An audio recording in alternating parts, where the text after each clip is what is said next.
Хей, ребят, всем салем. Очень рад вас видеть на своем канале. Подписывайтесь, ставьте лайки, мне будет очень приятно. Сейчас бы я хотел обсудить тему, она достаточно популярна, актуальна, о ней многие говорят. Это переход с кириллицы на латиницу. Также меня многие просили в комментариях, чтобы я это сделал. И вот оно, видео. В общем, ребят, заранее предупреждаю, пожалуйста, уделите мне сейчас полминутки. Я, блядь, не потерплю у себя в комментариях никакого национализма или, блядь, между странами, что там Казахстан, что там Россия, что там скажут русские, что там скажут казахи. Ребят, мы все одна нация, мы все одна семья, поэтому, блядь, буду банить всех, кто будет пиздеть, кто будет ругаться в комментариях. Сейчас я просто буду говорить свое мнение, без каких-либо, не знаю, там, утверждений, что оно, блядь, самое, что ни на есть правильное. У каждого человека свое мнение. И я сейчас просто разберусь с эту тему своим обывательским мнением. Вот. Так что, пожалуйста, без хейта. Сейчас я покажу видосик небольшой и уже по нему буду говорить, что как думаю. Вот. И поехали. 77 лет. До 1940 года перед переходом на кириллицу казахи пользовались алфавитом на базе латинской графики. Разговоры об отказе от кириллицы ходили давно. Ученые-филологи несколько лет разрабатывали разные варианты алфавита. Рабочую группу возглавил директор Института языкознания Ерден Кажибек. Фигура неоднозначная. Это просто пиздец, ребят. Если честно, ну я же готовлюсь, да, я эти видео просматриваю много раз. Ну, не то, что пишу сценарий, но тем не менее, я это видео просматриваю уже в который раз, и мне дико смешно над этим мужчиной, да, мужиком, агашкой, я не знаю, как его назвать, но это пиздец. Слушайтесь, я ничего против него не имею, возможно, он вообще хороший, клевый, крутой дядька, просто без вопросов, но послушайте, что говорит эта женщина, да, ну, диктор за кадром. В целом, как это вообще пустили в эфир и как его пустили заниматься этим. Все, ребят, слушайте заново, я повторю этот момент, и мне смешно становится, блин, хоть в 10-й раз на это смотреть. Слушайте. Ходили давно. Ученые-филологи несколько лет разрабатывали разные варианты алфавита. Рабочую группу возглавил директор Института языкознания Ерден Кажибек. Фигура неоднозначная. 11 лет назад доктор наук был объявлен в розыск по обвинению в хищении бюджетных средств при подготовке казахско-англо-русского онлайн-словаря переводчика. Чем закончилась эта история, неизвестно. Но месяц назад Ерден Кажибек... Блять, ну как это вообще? Чувак в розыске был за то, что деньги спиздил, когда переводом занимался. Ну, как бы, блин, ну это просто, это только, блять, в Казахстане может быть такое, честно. Ребят, ничего против нашей страны не имею, но только в Казахстане может быть такое. Чуваку дали заниматься переводом с кириллицы на латиницу, когда 11 лет назад он разыскивался за хищение средств. И дело так и ни хрена не закрыто. Ну, в смысле, непонятно что. Ладно, может быть, женщина ошиблась. Я сейчас херню несу. Блин, вообще не хочу никого обидеть, но просто трэш. Ладно, смотрим дальше. Вместе со своими коллегами представил первый вариант алфавита, в котором все специфические... Бля, просто слов нет. В общем, это старенький такой алфавит еще, да? Ну, звуки казахского языка были заменены диграфами. Латинский алфавит.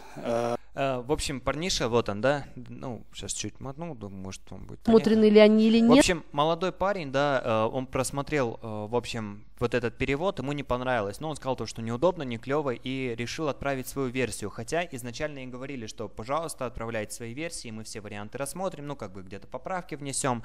Ему даже не ответили. Блин, молодой парень, да? Вот, что я хочу сейчас сказать, то, что... Человек, блин, старался, как бы человек что-то пытался донести, показать то, что вот я молодой, вот оно наше поколение, для которого вы все это делаете. Вот эти ошибки. Я не говорю, что он прав, я не говорю, что там его перевод, блин, идеальный или самый лучший. Но прислушаться, ему даже никто не ответил. Ну, как бы парень не самый глупый и не такой уж молодой, ему явно за 25. Еще вот сам Нурсултан Назарбаев, да, говорил, для чего все это? Это не для людей, кому сейчас 50, не для ажешек, не для отешек, не для татешек, не для агашек.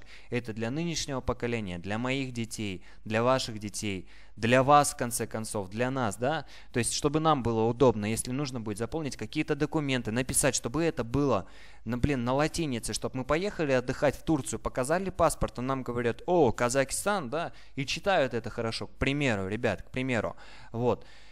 И почему, блин, не спрашивают мнение именно у тех людей, кому это больше и надо, а занимаются этими агашки вот такие вот агашки, блин, этим занимаются, да, со своей командой, вот. блять, каких-нибудь подобных агашек. Не знаю, чем они там занимаются на самом деле, переводом или хуй пойми, потому что вот эти вот загибульки мне вообще не понравились. В каждом в одном слове вот их 10 штук. Ребят, я вообще не против перехода на латиницу. Я считаю это офигенным делом. Как бы все это не засирали, да, засирают это, блин, очень много людей. В комментариях много я читал под видосами, что зачем, почему? Да, минусов много, дофига минусов, но я лично за. Почему? Потому что я не вижу в этом такое, что это какой-то, блин, упрек России. Россия, все, до свидания, нам больше ничего от тебя не надо. Нет, ребят, нет, в этом нет какого-то политического подтекста. Это делается для удобства. Вот я когда был пиздюком и играл в Доту, в Warcraft, да, первую, я всегда печатал на английском. Мне было удобно. Ну, в смысле, это реально удобнее, это практичнее. Конечно, там русский язык переводить на латиницу, это было бы безумно смешно. Но так как казахские корни до кириллицы писались на латинице, почему нет? Я считаю это удобным, я считаю это правильным. Я сейчас, я понимаю, да, ребят, вы скажете, есть минусы, их реально много. Например, большие затраты денег. Очень много денег на это потратится. Не в плане на какой-то перевод и не на откаты, нет. Одни только учебники, а там ура, мектеп для казахских школ. У нас тысячи казахских школ, миллионы детей, да, ну, точно больше миллиона людей, детишек, обучающихся в казахской программе. Вы просто посудите, сколько денег уйдет на распечатку всех этих книжек, да, то есть на одного человека нужно как минимум 10 книг, я уже точно не помню, но это естествознание, казахский язык, казах-адибиет, и все это будет переводиться, это очень дорого, это большие деньги, есть и дохренище других минусов. Я не спорю, я не отрицаю, будет сложно, но я считаю, это необходимо. И сейчас самое главное, чтобы Казахстан не потерпел такой, как сказать, не то что неудачи, а чтобы это не было так провально, как, например, в Узбекистане. Потому что если посмотреть узбекская СМИ, половину до сих пор, блин, печатает на кириллице, хотя переход на латиницу уже произошел. Вот.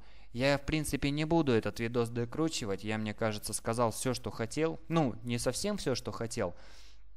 В смысле, не до конца, я говорю, это реально искренне, с эмоциями. Просто, ребят, хватит вот этого хейта. Да, приняли закон. Окей, блин, если вы такие прям уж против, вам это так не нравится, пишите петицию на имя президента. Я не знаю, напишите, да, куда-то. Может быть, это и послушают, я не знаю. Вот, а в целом, почему вам это так не нравится? Я считаю, вполне себе удобно. СМСки можно будет писать длиннее, потому что, типа, английская клавиша... Ну ладно, вы не поймете, блядь, когда я был щеглом, типа, СМСку на телефоне русскими буквами можно было всего 60 символов написать, а на английском что-то в районе 150. Вот. На самом деле плюсов много, и давайте не будем думать о том, как все плохо, туда-сюда. Почему-то у нас такой менталитет, что мы в каждом инфоповоде, в каждой новости видим что-то плохое. Давайте без этого, ребят, давайте жить дружно. И напоследок, да, чтобы все это закрепить еще более таким дружественным моментом, я покажу вам видосик о том, как вообще, ну, на это отреагировали в России, да. Ну, вот, в принципе, неплохо. Давайте посмотрим и опять-таки это прокомментирую. Москва с уважением относится к переходу Казахстана на латиницу. Об этом сегодня сообщил посол России Михаил Бочарников. В Казахстане подписан указ о поэтапном переводе государственного языка на новую графику. Алфавит будет состоять из 32 букв. Казахстан – одно из государств, где русский язык по Конституции имеет официальный статус. Россия с пониманием и уважением относится к решению суверенного Казахстана о предстоящем переходе государственного языка на латиницу. Даже России. При этом позиция русского языка, как мы можем судить по твердым заявлениям президента Нурсултана Абишевича Назарбаева и других официальных лиц Республики Казахстан, сохранятся. Да, ребят, вот в первую очередь, что хотелось бы сказать, да, вам кажется то, что типа... Блин, русский язык, совсем окончательно, комментарий, блядь, сори, вспыхивает, не знаю, как закрыть.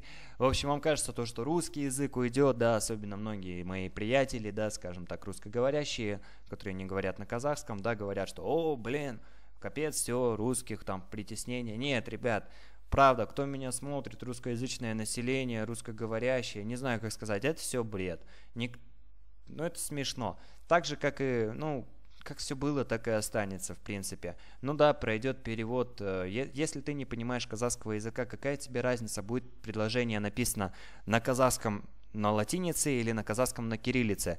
Да, ты прочитаешь, ты так и так прочитать сможешь. Но ты перевода не поймешь, так что в принципе разницы никакой не будет. То, что документы переведутся, но это, блин, еще будет не скоро, это нифига не утверждено. Вот, поэтому да, насчет того, что русских школ становится больше. С каждым годом их все больше, больше, больше и больше.